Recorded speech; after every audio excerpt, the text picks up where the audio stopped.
আসসালামু আলাইকুম ওয়া ৰাহমাতুল্লাহি ওয়া বাৰাকাতুহু। প্ৰিয় দৰ্শক মণ্ডলী, আজি মই আকৌ আপোনালোকৰ ওচৰত নতুন এটা ভিডিঅ' লৈ আহিছোঁ। যদি ভিডিঅ'টো ভাল লাগে সকলোৱে শেষলৈ চাব বুলি মই আশা ৰাখিলোঁ। আজিৰ ভিডিঅ'টো হৈছে যিসকল ব্যক্তিয়ে ফাতিহা 10 দোৱা পালন কৰে, আল্লাহৰ নবী সাল্লাল্লাহু আলাইহি ওয়াসাল্লামৰ জন্মদিন পালন কৰে, সেই বিষয়ে আলোচনা কৰিম ইনশাআল্লাহ। এতিয়া যিসকল ব্যক্তিয়ে ফাতিহা 10 দোৱা পালন কৰে, ইয়াত শৰিয়াতে কি কয়? আল্লাহৰ নবী সাল্লাল্লাহু আলাইহি ওয়াসাল্লামৰ জন্মদিন উদযাপন কৰিব পাৰি নে নোৱাৰি? ফাতিহা 10 দোৱা উদযাপন কৰিব পাৰি নে নোৱাৰি? শৰিয়াতে কি কয়? আপোনালোকে এজন আলিমৰ মুখৰ পৰাই এই ভিডিঅ'ৰ ক্লিপটো চাওক, ইনশাআল্লাহ আপোনালোকে সকলো বুজিব পাৰিব। আসসালামু আলাইকুম রাহমাতুল্লাহ। আলহামদুলিল্লাহ ওয়াহদা ওয়াসসালাতু ওয়াসসালামু আলা মান লা নাবিয়্যা বা'দা, আম্মা বা'দ। আউযু বিল্লাহি মিনাশ শাইতানির রাজীম। লাকাদ কানা লাকুম ফি রাসূলিল্লাহি উসওয়াতুন হাসানাহ মান কানা ইয়ারজুল্লাহা ওয়াল ইয়াওমাল আখির ওয়া যাকারাল্লাহা কাসীরা। সাদাকাল্লাহুল আযীম। ওয়া ক্বালা নবী সাল্লাল্লাহু আলাইহি ওয়াসাল্লাম তারাকতু ফীকুম আমরান লান তাজিল্লু মা তামাসসাকতুম বিহিমা কিতাবুল্লাহি ওয়া সুন্নাতু নবিয়্যিহি আও কামা ক্বালা আলাইহি সাল্লাতু ওয়াসসালাম। মোৰ বন্ধুসকল, আজি বহুদিন পিছত আকৌ এই ভিডিঅ'টোৰ জৰিয়তে আপোনালোকৰ সন্মুখত আহিলোঁ বিশেষ এটা বিষয়ত কথা ৰাখিবৰ কাৰণে। সেইটো হ'ল ফাতিহা 10 দহম। এইটো ৰবিউল আউৱালৰ মুবাৰক মাহ চলি আছে। যেতিয়া ৰবিউল আউৱালৰ মুবাৰক মাহ আহি পায়, আমাৰ সমাজত, খাসকৈ মুছলিম সমাজত বিশেষ এটা বস্তু দেখা দিয়ে। সেইটো হ'ল ফাতিহা 10 দহম পালন কৰাৰ কাৰণে মুছলমানসকল একগোট খাই জলসা জুলুচ কৰে, চিনি চালাতৰ ব্যৱস্থা কৰে। আৰু এইটো তেওঁলোকে সবৰ কাম বুলি ভাবে, আৰু তেওঁলোকে ভাবে যে এইটো আমি ভাল কাম কৰি আছোঁ। আৰু তেওঁলোকক প্ৰশ্ন কৰিলে যে আমি আনন্দিত যে হুজুৰ চামে এইটো মাহত আহিছে। মোৰ বন্ধুসকল, আনন্দ হোৱা বেলেগ এটা কথা, যে নিশ্চয় হুজুৰ চামে এইটো মাহত আহিছে, সেইকাৰণে আমি সকলোৱে আনন্দিত। মুছলমান যিসকল তেওঁলোকে আনন্দিত, কিন্তু আনন্দিত হোৱাৰ এইটো কেতিয়াও অৰ্থ নহয় যে আমি আনন্দত পৰি আমি শৰীয়তৰ বিৰোধিতা কৰা আৰম্ভ কৰি দিওঁ।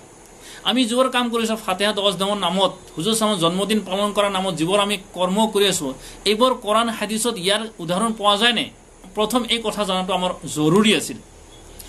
আল্লাহ তাআলা কোৰাণত কৈ আছে, লাকাদ কানা লাকুম ফি রাসূলিল্লাহি উসওয়াতুন হাসানাহ মান কানা ইয়ারজুল্লাহা ওয়াল ইয়াউমাল আখির ওয়া যাকারাল্লাহা কাসীরা। যে तुम्हारे लिए आप सल्लल्लाहु अलैहि वसल्लम की जिंदगी में बेहतरीन नमूना है।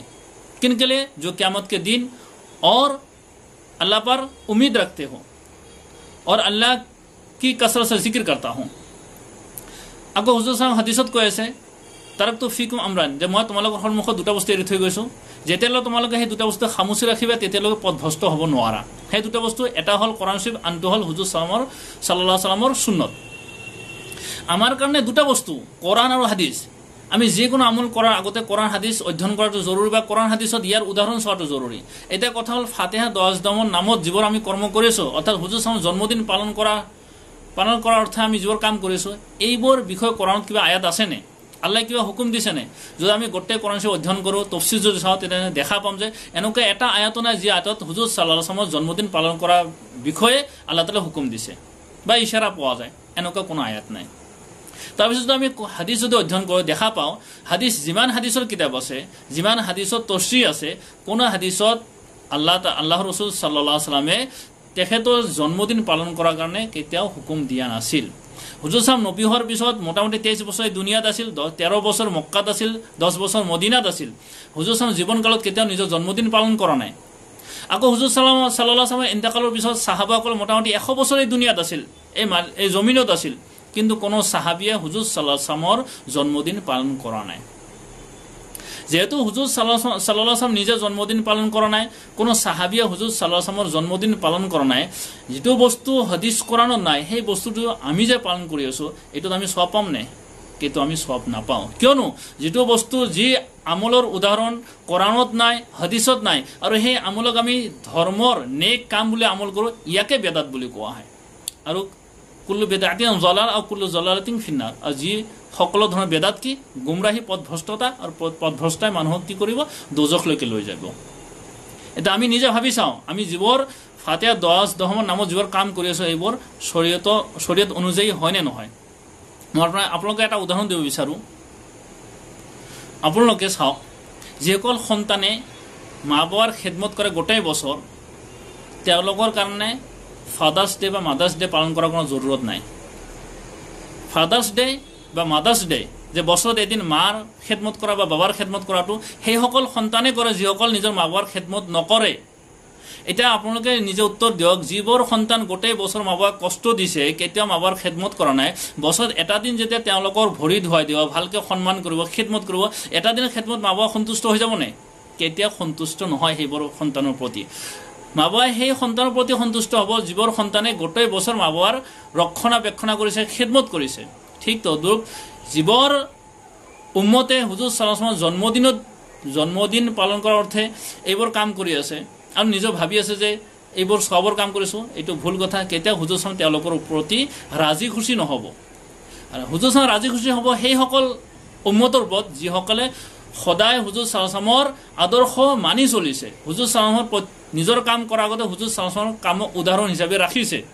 আৰু যিবোৰ কৰ্মত হুজুৰ সাল্লাল্লাহু আলাইহি ওয়াসাল্লামৰ কামৰ কোনো উদাহৰণ নাই, সেইবোৰ কাম তেওঁ কৰা নাই, অৰ্থাৎ সেইবোৰৰ পৰা বাচি থাকিছে, সেনেকুৱা উম্মতৰ প্ৰতি হুজুৰ সাল্লাল্লাহু আলাইহি ওয়াসাল্লাম ৰাজি খুচি হ'ব। গতিকে মোৰ বন্ধুসকল, মই আপোনালোকক দৰখাস্ত কৰি আছোঁ যে আমি যিবোৰ বেদাত কামত লিপ্ত আছিলে সেইবোৰ যাতে অতি সোনকালে বাদ দিওঁ, কিয়নো দুনিয়াতো ইয়াৰ কোনো ফায়দা নাই, আখিৰাততো কোনো ইয়াৰ সওয়াব নাপাম, বৰঞ্চ সওয়াবৰ বিপৰীত আমি গুনাহে পাম। গতিকে মই শেষ কথা এইটোৱে, আমি হুজুৰ সাল্লাল্লাহু জন্মদিন পালন নকৰোঁ, হুজুৰ সাল্লাল্লাহু আদৰ্শহে মানি লওঁ। কাৰণ হুজুৰ সাল্লাল্লাহু আল্লাহ তাআলা দুনিয়াত পঠা উদ্দেশ্য যাতে আল্লাহ তাআলা যাতে মানৱ জাতিয়ে বান্দাহৰ বা মখলুকৰ ইবাদত এৰি আল্লাহৰ ইবাদত কাৰণে ওলাব বন যায়, যাতে মানুহে যাতে একমাত্ৰ আল্লাহৰ ইবাদত উপাসনা কৰাটা হৈ যাব পাৰে, যাতে হুজুৰ সাল্লাল্লাহু আদৰ্শ মানি গোটেই জীৱন অতিবাহিত কৰিব পাৰে, এইটো উদ্দেশ্য আছিল। গতিকে আল্লাহ তাআলা আমাক সকলোৱে বেদাতৰ পৰা বিৰত ৰাখক আৰু হুজুৰ সাল্লাল্লাহু আলাইহি ওয়াসাল্লামৰ আদৰ্শ মানি জীৱন অতিবাহিত কৰাৰ কাৰণে তৌফিক দান কৰক। আমিন। আসসালামু আলাইকুম ওয়া ৰাহমাতুল্লাহ। ইনশাআল্লাহ আপোনালোকে এই ভিডিঅ'ৰ ক্লিপটো চালে এই আলিমজনে সম্পূৰ্ণ তথ্য দাঙি ধৰিছে, সম্পূৰ্ণ সহজ ভাষাৰে আপোনালোকক বুজাই দিছে। যিসকল ব্যক্তিয়ে ফাতিহা 10 দোহাম উদযাপন কৰে, পালন কৰে, আল্লাহৰ নবী সাল্লাল্লাহু আলাইহি ওয়াসাল্লামৰ জন্মদিন পালন কৰে, সেইসকল ব্যক্তিয়ে যাতে এনেকুৱা কামবোৰ ত্যাগ কৰে, আল্লাহৰ নবী সাল্লাল্লাহু আলাইহি ওয়াসাল্লামৰ আদৰ্শ সুন্নাত মোতাবিক চলাৰ যাতে চেষ্টা কৰে।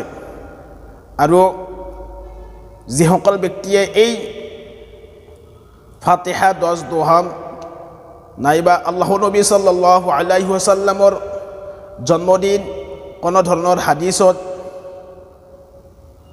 প্ৰমাণ নাই, কোৰআন শৰীফত তেনেকুৱা আয়াত নাজিল হোৱা নাই, সেইকাৰণে মই সকলোকে বেৰেলি আলিম উলামা সকলোকে আহ্বান জনাইছোঁ যাতে আপোনালোকে এইবিলাক ত্যাগ কৰে, বন্ধ কৰে আৰু আল্লাহৰ নবী সাল্লাল্লাহু আলাইহি ওয়াসাল্লামৰ সুন্নাত মোতাবিক চলাৰ যাতে সকলোৱে চেষ্টা কৰে ইনশাআল্লাহ।